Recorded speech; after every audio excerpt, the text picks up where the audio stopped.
bienvenue dans notre série D-Day. À la une de ce premier épisode, nous parlerons de notre grand sujet, de l'avenir des chaînes d'information. Nous ferons également un petit tour de l'actualité des médias et nous ferons un petit point mercato à la fin de cet épisode. Merci d'être avec nous, D-Day J-26, c'est parti. Et on commence du coup avec le grand sujet du jour. Et notre grand sujet aujourd'hui, c'est l'avenir des chaînes d'information. Et on va commencer du coup par un petit tour du paysage actuel des chaînes d'information. Et on commence par la chaîne la plus évidente quand on pense aux chaînes d'information.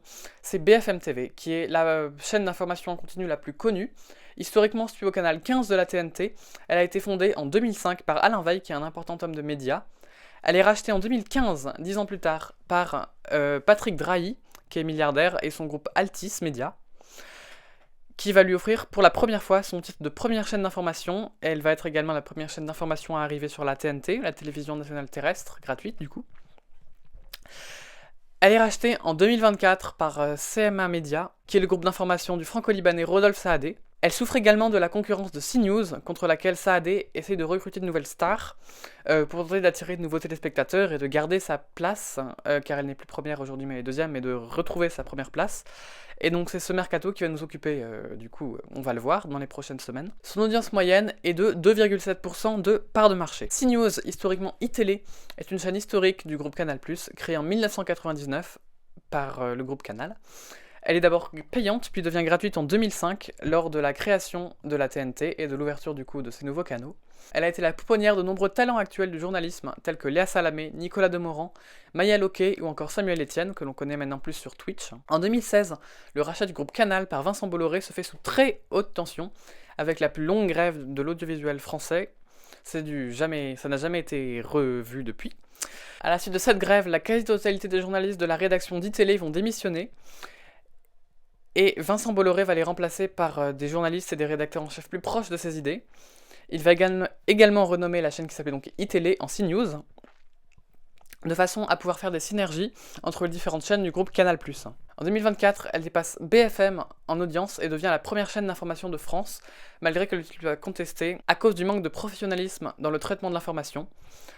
Son audience moyenne est de 2,3% de part de marché. LCI est une chaîne pionnière dans l'information à la télévision, créée en 1994 par Bouygues, dans le groupe TF1. D'abord payante, elle passe sur le Clair en 2016, sur le canal 25 de la TNT, et est depuis une chaîne d'information essentiellement tournée vers l'actualité internationale et les longs formats. Son audience moyenne est de 1,8% de part de marché. France Info TV est la dernière chaîne d'information arrivée dans ce lot. Elle émet tous les jours de 6h30 à minuit. C'est la petite dernière du coup du groupe France Télévisions. Elle a été créée en 2016 après 15 ans de préparation et de paperasse. C'est la chaîne d'information du service public et le média unique France Info qui comprend télévision, radio et les services numériques est la première offre d'information en France en termes de popularité. Malgré tout, l'audience de la chaîne stagne à 0,8% de part de marché. C'est pas énorme. Nous allons à présent pouvoir voir les conséquences de ce qui va se passer le 6 juin, donc du coup des changements importants qui vont avoir lieu ce 6 juin. Dès le 6 juin, les 4 chaînes d'information gratuites vont être rassemblées pour la première fois dans un même bloc de chaînes d'information du coup, des canaux 13 au canal 16. Dans l'ordre de présentation que je vous ai fait, BFM au canal 13, CNews au canal 14, LCI au canal 15 et France Info en 16, ce qui va représenter pour les chaînes BFM TV et CNews une véritable perte d'audience car celle-ci était située plus en avant dans la liste des chaînes de télévision et bénéficiait donc de cela, et maintenant elles n'en bénéficieront plus.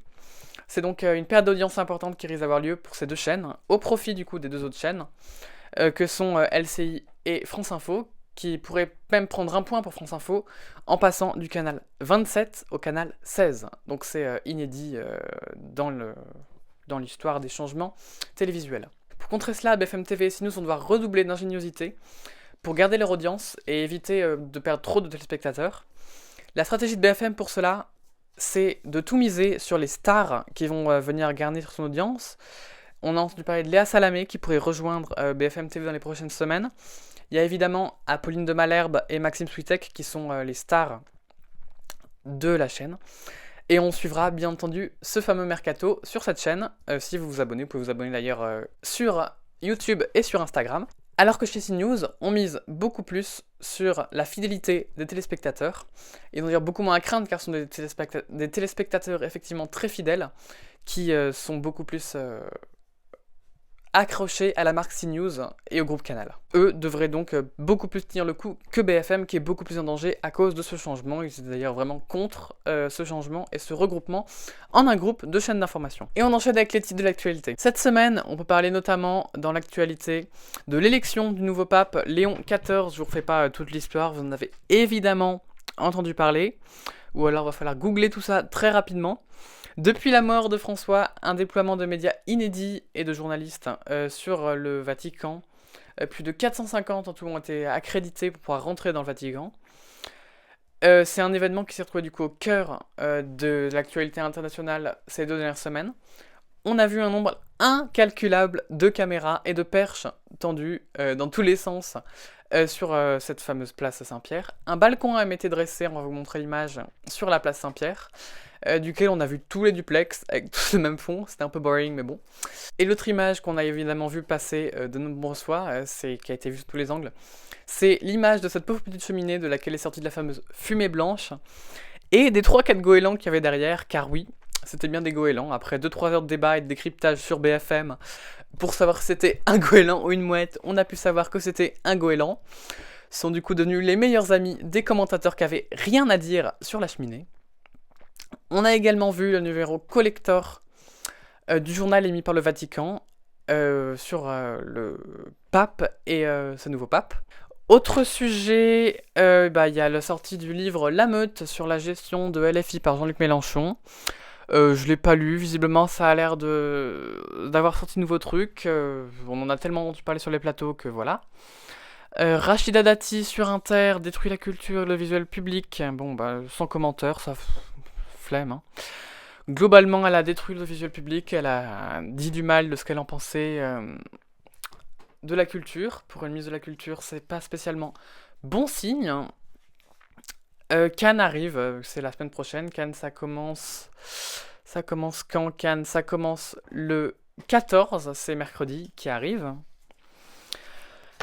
Autre sujet, voilà, la série Parlement, la saison 4 de la série Parlement qui est dispo sur France Télévisions. Elle est super, j'ai pas encore fini, il me reste un épisode, me spoilez pas. C'est super, c'est sur, pour ceux qui ne connaissent pas la série, sur les institutions européennes, mais c'est sympa, c'est sympa. Juste regardez pas en VO parce que les sous-titres dysfonctionnent, donc voilà, c'est pas ouf. Macron ? Non, je parle pas de Macron, pourquoi est-ce qu'il a fait le coup encore ? Non. Quoi ? Ah mais c'était pas un rêve. Moi, mais je croyais, je croyais qu'on se, enfin. Ok, on va se renseigner sur ça du coup. On viendra dessus après. Tu veux bien ? Merci. On fait la fin.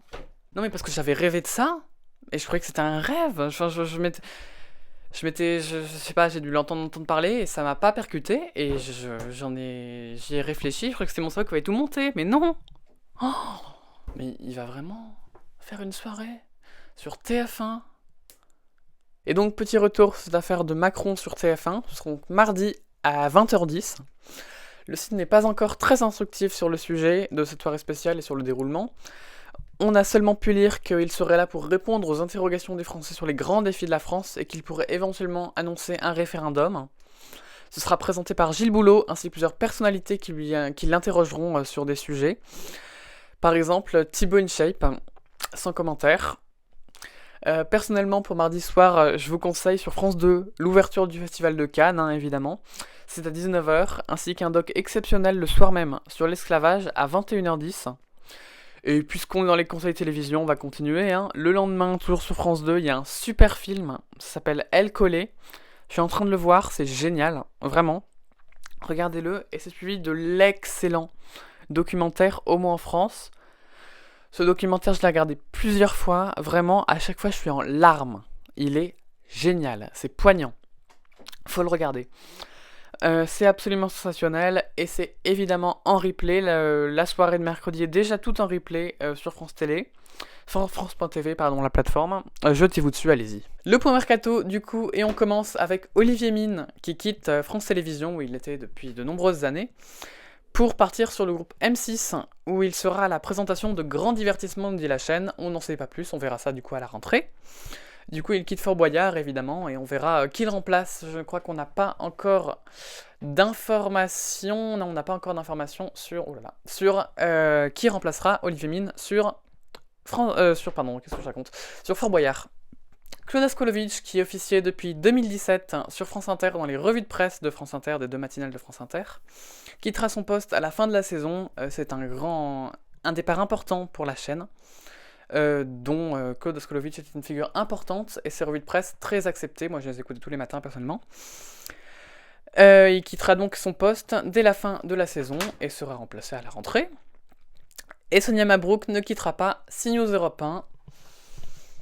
On n'avait pas trop de doutes, on va pas se mentir, mais ça permet de parler un peu de CNews dans l'actualité, comme si on n'avait pas déjà assez de dérapages, sans commentaire. Voilà. Merci d'être resté avec nous. Abonnez-vous un peu partout, sur Instagram, sur YouTube, voilà. Une prochaine fois, on parlera du calcul des audiences et de Canal+. Allez, à ciao, bonsoir.